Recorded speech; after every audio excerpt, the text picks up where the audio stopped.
বামনের অভিশাপ, বামনের অভিশাপ। আরে ভাই, বামনের যদি এত অভিশাপ হয়, এতই যদি লাগে, তো বাংলাদেশ সেখানে ছাড়িয়ে ছুড়ে অভিশাপ দিয়ে তাহলে ধ্বংস করে বলবে। তোর অভিশাপ যদি এতই লাগে,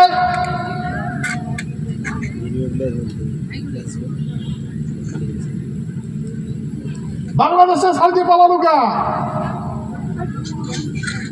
গুড়ি গুড়ি করছিল না, ক্ষত্রিগুলো ধ্বংস করছিস, মারা চন্দন বিদাছিস, ক্ষত্রিগুলো অসহায় হয়ে গেছে, কাড়ি নিছে দেশটা।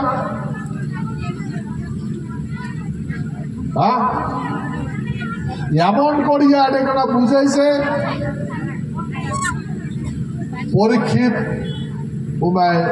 অসহায় হয়ে গেছে।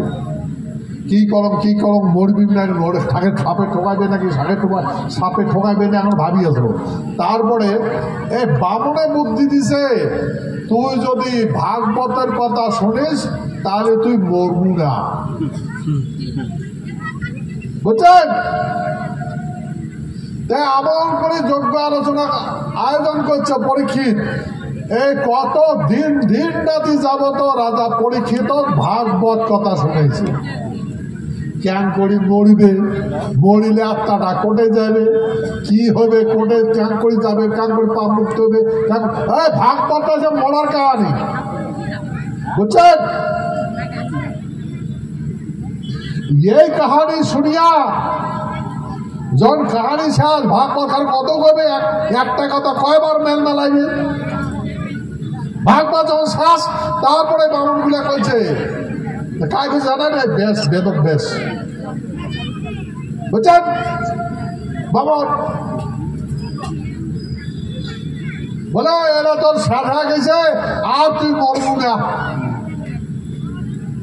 আমরা ভাগবত পরে শুনাইলাম, আর তুই মরবু না। বলেন তা যেহেতু মরবু না, তোর পুণ্য যে মানে অভিশাপটা নাইসার হয়ে গেছে, তাহলে ভোগ মানে উপবাস ভাঙে। কেমন উপবাস ভাঙবে? বলে ফল খা। ফলের থালা আনে দিছে, ওই ফলের তলর ভিতর সাপ ঢুকি দিছে,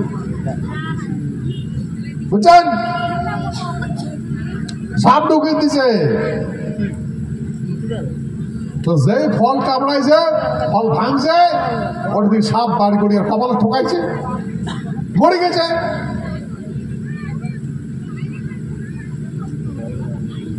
কে ভাই, এটা ভাগবত না?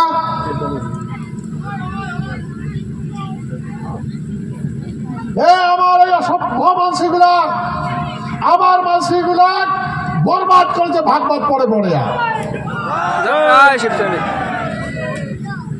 তথাপি মাথা ঢুকে না।